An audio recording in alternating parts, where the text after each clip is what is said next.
Now, there's one thing I'm sure that all of us in this House can agree on, and that is to create non-inflationary growth in this country. The question is how we go about it and, to some extent, how we define it. And I would say to my honourable friend on the front bench that growth as measured by GDP is becoming a less and less relevant index in our economy. Because while economic growth has been low across the Western economies, balance sheets and net worth have tripled. There is a dislocation there. And GDP needs to take into account domestic unpaid labour such as child or elderly care, which it doesn't at the present time. It excludes a huge proportion of what happens online, intangibles such as IP, and is much less suited to a service economy than it is to a manufacturing economy. It also has the perverse incentive to actually want us to encourage immigration rather than discourage it. So when we have the wrong analysis, we're likely to have the wrong targets and ultimately the wrong policy. It needs to change. What we need to concentrate on is wealth creation. And wealth creation happens when we take the unique IP from any one of us and turn it into a good or a service that doesn't exist, or a better good or service than exists today.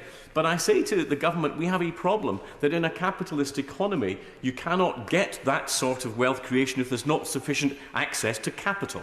And one of the problems we have in the UK is that if you look at the United Kingdom compared to the United States, for our scale-up companies, 85% of the scale-ups in the UK are done from bank lending and 15% from private equity. It's 80-20 in the other direction in the United States. We need to get a deeper and wider access to private equity and venture capital in this country if we're to maximise the benefits of a hugely creative and innovative population that we have, and to stop the IP leakage that we get, especially to the United States. We also need to create more wealth by improving our share of global trade. And I mean by that the share of the global markets that are expanding fastest, not our obsession with the European Union. And just on that, the latest IEA report shows that trade continued to grow between 2016 and the conclusion of the Brexit transition in 2020, indicating that there was no main effect on trade from Brexit. UK goods rose by 13.5% to the EU countries and 14.3% between 2019 and 2022. So we need to put that behind us, but focus on the growing markets in the world. And when I look at the OBR forecast, which said that Brexit barriers would result in a 15% drop in trade volumes, contributing to a 4% lower GDP in the long run, this is already clearly wrong. And I would ask the government front bench to request from the OBR a much more updated and realistic assessment of where our trade sits at the present time. Now, contrary to what many people will perceive, and certainly contrary to what the Labour Party will tend to suggest, 82.5% of all the jobs in this country are in the private sector. Only 17.5% are in the public sector, and yet very often you would think, listening to our media and politicians, it was 50-50. Now, 61% of those private sector jobs are in SMEs. And I know that many of my colleagues, if we are able to cut taxes, want to see personal taxes cut.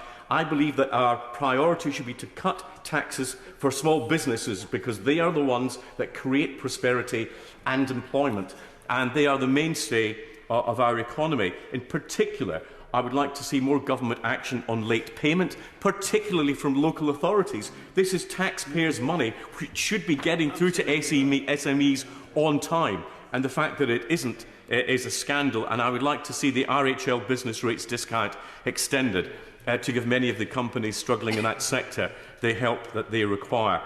And I think that we need to look at other elements, including, I have to say, the infrastructure for broadband in our country. Constituencies like mine in North Somerset still have places where we have no broadband whatsoever. And it is ridiculous that we're using public money to go into the programme and leaving parts of our economy without any of the advantages they require to fully participate in our economy. We were told we get it at the end of 22, then the spring of 23, then October 23. Now we've got no idea when we will get it. And I would say to my honourable friend that the Treasury needs to give a kick up the proverbial to other government departments to make sure that they're carrying out the promises that the government made at the last election to stop some of the limitations in the rural economy and to get that infrastructure in place.